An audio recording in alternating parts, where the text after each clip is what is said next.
ने दो संख्याओं का एचसीएफ कितना दिया है 23 दिया है और उनका एलसीएम कितना दिया है 1035 दिया है और एक संख्या दी गई है कितना 207 दी गई है कितना दी गई है 207 और दूसरी संख्या पूछी गई है। इस टाइप के क्वेश्चन कैसे करेंगे याद रखना है प्रथम संख्या इंटू द्वितीय संख्या बराबर एलसीएम इंटू एचसीएफ याद रखना है हमें। तो प्रथम संख्या कितनी है 207 है और दूसरी संख्या हमें निकालनी है एलसीएम कितना दिया है 1035 और एचसीएफ कितना दिया है 23 दिया है। यह हम ऐसे याद रखेंगे दो संख्याओं का गुणनफल उन संख्याओं का एलसीएम और एचसीएफ के गुणनफल के बराबर होता है।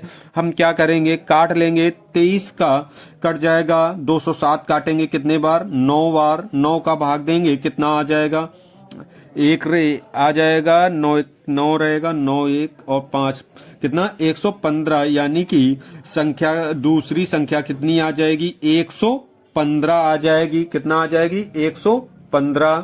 अगला क्वेश्चन है कहा गया दो संख्याओं का एचसीएफ और एलसीएम क्रमशः 29 और 435 है। ये एलसीएम है ये एचसीएफ है। कहा गया है यदि उनमें एक संख्या यानी कि एक संख्या प्रथम संख्या 145 है तो दूसरी संख्या पूछी गई है क्या दूसरी संख्या तो हमें याद रखना है प्रथम संख्या द्वितीय संख्या बराबर एलसीएम इंटू एचसीएफ के होता है। तो प्रथम संख्या कितनी है 145 द्वितीय संख्या हमें निकालनी है बराबर 29 इंटू कितना एलसीएम और एचसीएफ के बराबर होता है। तो 29 कट जाएगा 29 का भाग देंगे 145 में तो कट देगा कितने बार 5 बार 5 का 435 काटेंगे तो फॉरवर्ड 40 5 सत्ते 35 यानी कि दूसरी संख्या कितनी आ जाएगी 87 आ जाएगी कितनी आ जाएगी दूसरी संख्या 87 आ जाएगी। अगला क्वेश्चन है कहा गया है 5 घंटियां एक साथ बजना आरंभ होकर क्रमशः 3 6 9 12 तथा 15 सेकेंड के अंतराल में बजती रहती हैं। तदनुसार 36 मिनट में वह कितने बार बचेंगी कितने मिनट में 36 मिनट में 36 मिनट में बताना है हमें कितने बार। कल ही इसके पहले वाले वीडियो में हमने बताया है कि जब इस तरह के क्वेश्चन आए तो सबसे पहले हमें क्या लेना है एलसीएम। इनका सबका एलसीएम ले लेंगे। तो हम एलसीएम लेते हैं तो सबसे बड़ा इसको तोड़ लेते पहले 4 और 3 में टूट जाएगा ये 5 और 3 में टूटेगा और ये 6 टूट जाएगा 2 और 3 में और कोई किसी के पास गुणनखंड नहीं है। तो एलसीएम 3 का सबसे बड़ा गुणनखंड क्या है 9 है 2 का सबसे गुणनखंड क्या है 4 है फिर क्या है 5 का है सबका मल्टीपल कर लें तो आ जाएगा 180 सेकेंड। ये सेकेंड क्यों आया क्योंकि सारे मात्रक सेकेंड में थे तो ये भी सेकेंड आया। सेकेंड को 60 से भाग दे दें तो मिनट में बदल लेंगे तो 60 का भाग देते ही ये आ जाएगा कितना 3 मिनट आ जाएगा यानी कि ये 3 मिनट में एक साथ बचती हैं। तो क्या करेंगे 36 मिनट में वो कितनी बार एक साथ बचेंगी तो 36 में 3 का भाग देंगे तो आ जाएगा कितना 12 आ जाएगा। लेकिन एक बार पहले ही बच चुकी होंगी 36 मिनट जब स्टार्ट हुआ होगा तब एक बार यानी कि 12 + 1 13 कितने बार बचेंगी 13 बार बचेंगी। आंसर क्या होगा 13 होगा। अगला क्वेश्चन है 1500 और 2000 के बीच वह कौन सी संख्या है किसके किसके बीच 1500 और किसके बीच है 2000 के बीच में संख्या बतानी है जो किससे 36 और 102 से विभाजित हो जाए किससे 36 और 2 से।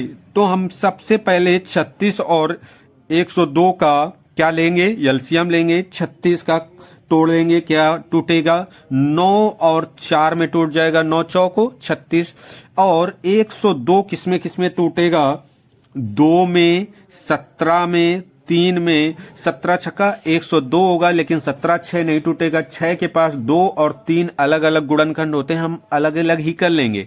तो एलसीएम लेंगे कितना, 9 होगा, 2 होगा और क्या होगा, 17 होगा। 3 का गुणनखंड सबसे बड़ा 9 ही है, 2 का अकेले ही है 17 है। सभी का मल्टीपल कर लें तो आ जाएगा कितना, 612। क्या आ जाएगा, 612। लेकिन आंसर 612 हम नहीं टिक करेंगे, क्यों, क्योंकि पूछा गया था 1500 और 2000 के बीच में हो। 612 1500 से कम है, हमें 1500 से अधिक चाहिए। तो हम क्या करेंगे, अगर 600 का 12 का भाग 1500 में दे के देख लें लगभग कितने बार जाएगा, उससे एक बार लगभग 2 बार जाएगा, 1224 हो जाएगा। लेकिन हम लगभग हमें अगर एक बार और पढ़ लें तो इससे ज्यादा हो जाएगा 1500 से, और 2 से क्या हो जाएगा, 2000 से कम। तो 2 इसमें एक बढ़ा के कितना, एक बढ़ा लें तो 3 बार मल्टीपल कर लें, तो 612 का 3 बार मल्टीपल कर लें 3 का, तो क्या हो जाएगा, 1836। देखो 1836 किसके किसके बीच में है, 1500 के और 2000 के बीच में है। तो आंसर क्या होगा, 1836 होगा। क्वेश्चन है 5 अंकों की छोटी से छोटी संख्या क्या होगी। कितने अंकों की, 5 अंकों की पहले से छोटी 5 अंकों की क्या होगी छोटी संख्या। देखते हैं, 1 लिख के 4 जीरो लगा लेंगे, जितने अंकों की पूछे जाए 1 लिख के उसे कम अंक जीरो लगा लेंगे, यानी कि 10,000 5 अंकों की सबसे छोटी संख्या होगी। फिर क्या क्या है, जो किससे विभाजित हो, 12 24 48 60 और 96 से विभाजित हो। तो हम सबसे पहले एलसीएम लेंगे, किसका किसका, 12 24 48 60 और 96 का। 12 को तोड़ लेंगे किसने, 4 और 3 में। इसी तरह से 24 को तोड़ेंगे 8 और 3 में। ऐसा तोड़ेंगे, 2 के गुणनखंड न 3 में होने चाहिए न 3 के 8 में। एक गुणनखंड का अलग ही तोड़ लेंगे। इसी तरह से 48 को तोड़ेंगे 16 ते 48, 60 को तोड़ेंगे कितना, किसमें तोड़ेंगे, 4 3 और 5 में तोड़ेंगे। अलग अलग ही टूटा है, देखो 4 में कोई दूसरा गुणनखंड नहीं है, ना 3 में ना 5 में। इसी तरह से 32 त्रिका कितना होता है, 96 तोड़ लेंगे। अब क्या करेंगे, एलसीएम देखते हैं कैसे निकाल लेंगे। एलसीएम के लिए 2 का सबसे ज्यादा गुणनखंड किसके पास है, 32 के पास है, हम 32 ले लेंगे। 3 के गुणनखंड 3 अकेले एक ही गुणनखंड है, और 5 के कौन सा गुणनखंड 1 है 5 का, बस और कोई भी गुणनखंड नहीं है। सभी का मल्टीपल कर लेंगे, कितना आ जाएगा, 480 आ जाएगा, कितना, 480 आ जाएगा। लेकिन 480 अभी 5 अंकों का नहीं है, अगर 5 अंकों का होता तो यही संख्या हो जाती। लेकिन हम देखो 5 अंकों की कैसे निकालेंगे, 480 का भाग 10,000 में दे लेंगे, किसमें, 10,000 में।